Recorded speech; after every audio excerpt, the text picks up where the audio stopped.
Hello all. So it looks like here in San Francisco we're going to have a couple days here of very warm weather for winter time. Into the low 70s tomorrow, into the high 60s today. I think somebody has to suffer through the warm weather. So I guess if anybody, people in California should be the ones that have to suffer through it. Now here in the U.S., the EPA, the Environmental Protection Agency, has decided to take on glyphosates and remove it from the shelves of consumer retail stores and other places because glyphosates are so dangerous to our health here in the U.S. But because of politics, it's taken so many years to get rid of glyphosates. But that's not what we're going to talk about today, is it?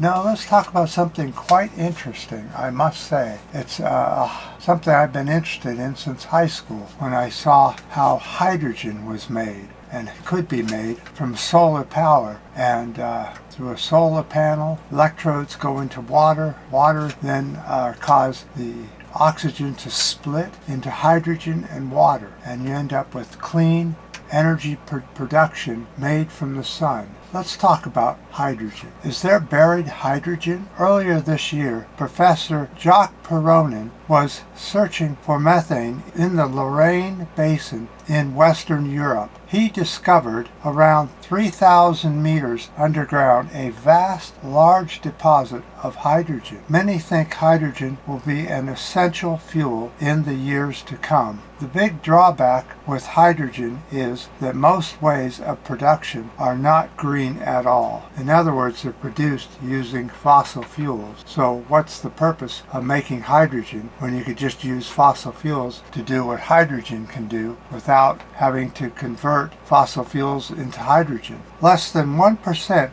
of current global hydrogen production is emissions-free. Types of hydrogen. Gray hydrogen is created from natural gas or from methane. Then there is blue hydrogen.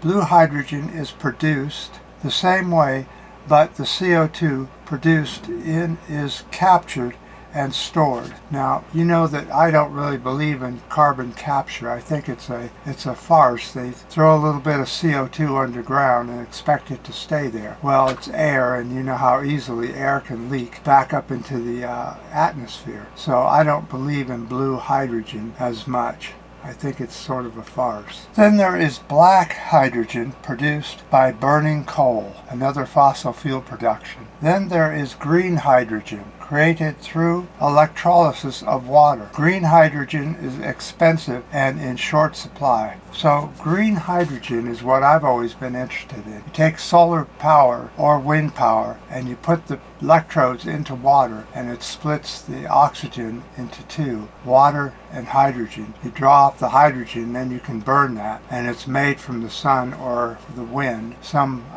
clean energy source. But it takes a long time to produce a small amount using that method, and unfortunately over 8 billion people on the planet using electrolysis to make hydrogen is pretty worthless in reality. Then there is natural gold or white hydrogen. There are natural deposits underground. They are produced in a number of ways, but the main process involves interaction of groundwater with iron-rich minerals such as olivine. Olivine is a magnesium iron silicate. This is the primary component of the Earth's upper mantle. So you know that if there's hydrogen underground, it's going to be very deep. The discovery in Europe is the largest natural occurring deposit of hydrogen.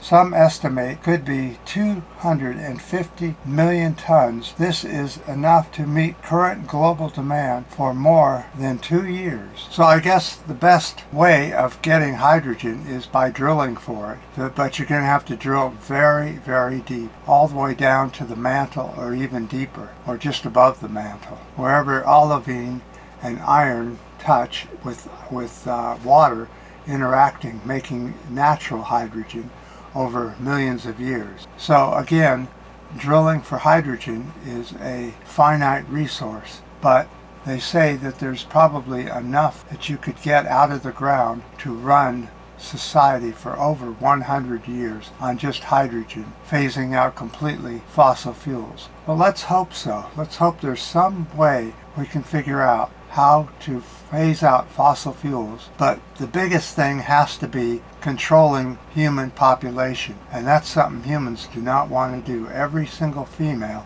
wants to have the baby, the house, the 2-car, 3-car garage, the boat, and all the rest. It's programmed into us through immense brainwashing, both on television, radio, the internet.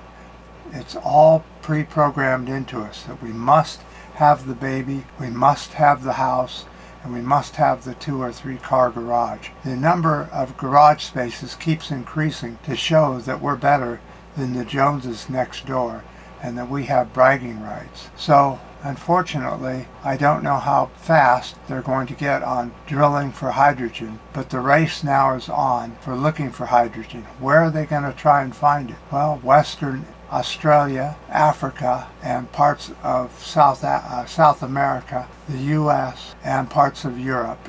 Basically, in Italy is where it seems, or France, is where most of the hydrogen seems to be. But they think there's enough to last for 100 years, which would give us enough time to switch over to clean energy of some other sort. I thought this video would be kind of interesting because I've never heard of drilling for hydrogen before. This is the first time I've looked into it and discovered that maybe drilling for something isn't as bad as drilling for fossil fuels. A lot of Western Australia is desert and kind of wasteland anyway, so maybe they should drill there. Underground hydrogen. What is your thoughts on this?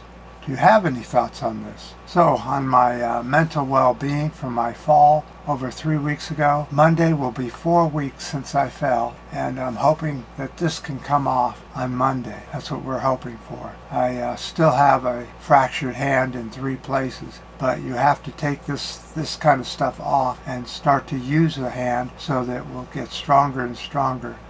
Just my worry is that when I'm out and about is to if I was to fall, to make sure that I have this on so I don't wreck my hand anymore. But hopefully things are getting better and better with everybody out there. I appreciate any comments you have, any ups and new subscribers.